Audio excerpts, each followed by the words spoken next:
E Toriko, da ascensão ao cancelamento.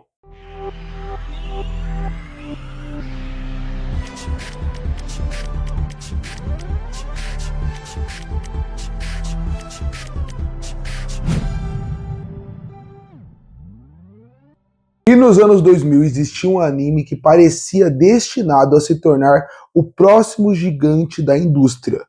Monstros colossais, comidas lendárias, um mundo insano. Era um protagonista feito para rivalizar com Goku, Naruto e Luffy. Esse era Toriko, mas então tudo desmoronou. Mas hoje você vai entender como Toriko saiu da sua ascensão de uma grande promessa e virou um anime cancelado e esquecido por todo mundo.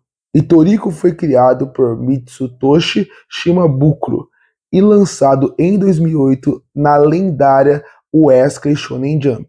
Na época, a Jump precisava desesperadamente encontrar novos sucessores para as gigantes da indústria que eram Dragon Ball, Naruto e One Piece. E Toriko parecia perfeito. A ideia era simples e genial. Um mundo onde a comida era a maior riqueza do planeta. Existiam criaturas raríssimas, ingredientes impossíveis e chefes lendários. E no meio disso tudo estava Toriko, um caçador gourmet que enfrentava monstros absurdos para descobrir os sabores mais incríveis do mundo. E aí veio o auge com o anime. Normalmente muitos mangás, quando começam a fazer sucesso, eles ganham anime.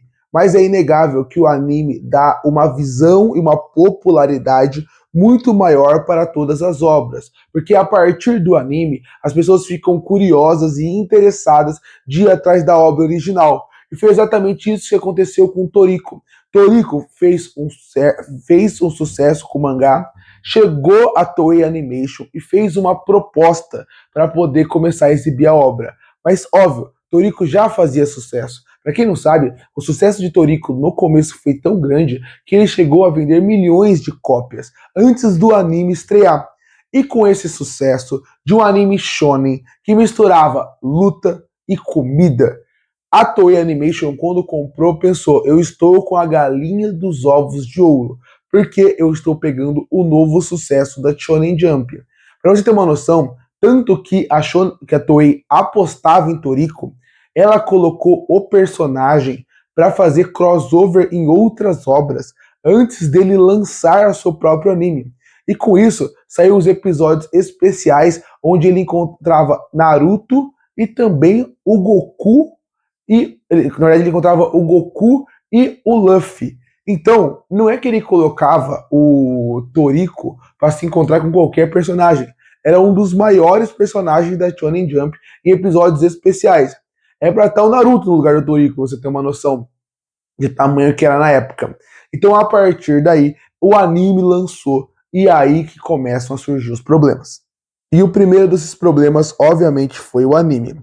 A adaptação de Toriko sofreu com censura pesada. No mangá existiam cenas violentas, criaturas assustadoras e um clima muito mais brutal.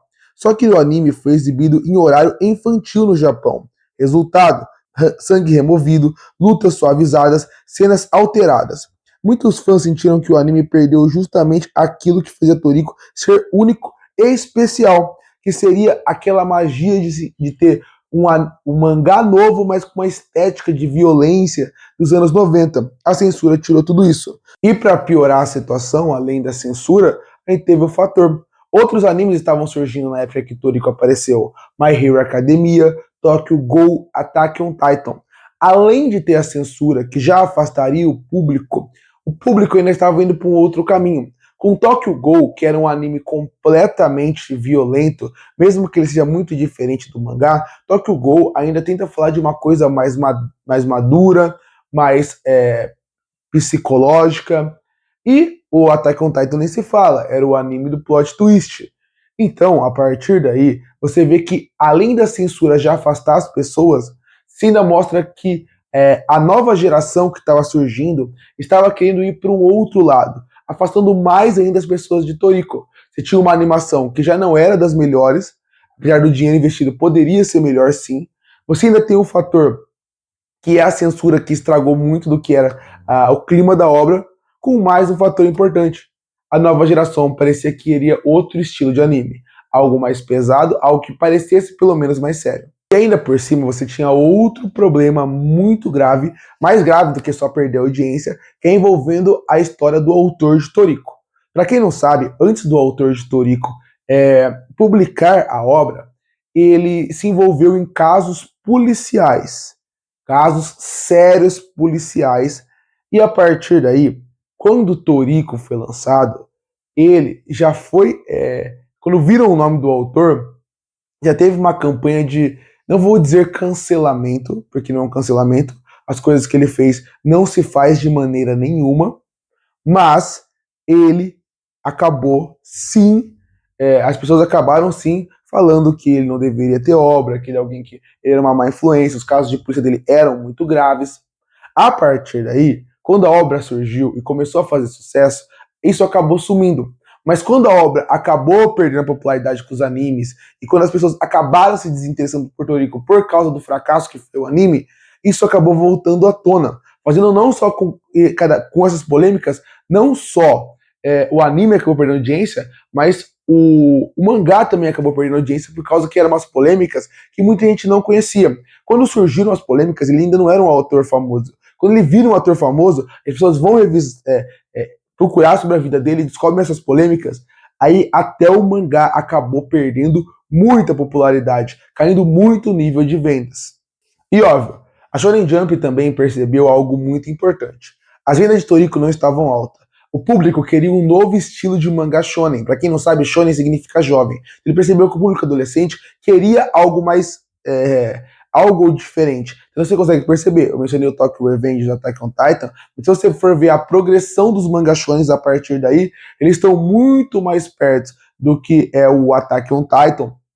Também no Tokyo Go, em relação ao que você pode pegar depois de mais violento, de ter, talvez discutir algo mais profundo do que o Toriko, que é algo mais aventureiro. Então você tem esse fator que já fazia a revista querer mudar o estilo da sua publicação, misturado com um anime que não fazia sucesso e as vendas caíram. O que uma revista faz? Ela cancela o mangá. E como ela cancela o mangá? Quando o mangá é pequeno, eles simplesmente vão lá e cancelam ele. Quando o mangá é muito grande, eles não podem simplesmente cancelar, eles não querem simplesmente cancelar. Eles querem dar essa falsa impressão de que eles estão dando o final, uma opção do autor dar um final.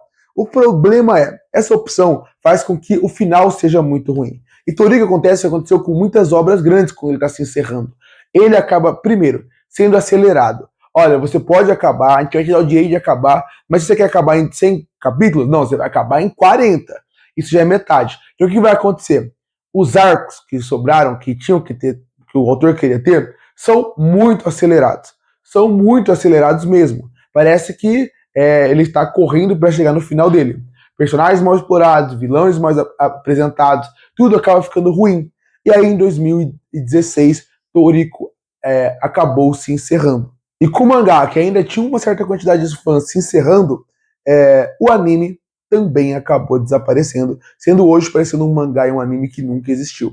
Sabe o que é o mais triste de tudo? Toriko tinha tudo para ser o gigante da indústria. Ele tinha apoio da indústria, ele tinha marketing pesado, ele teve crossovers que são considerados históricos e um universo único.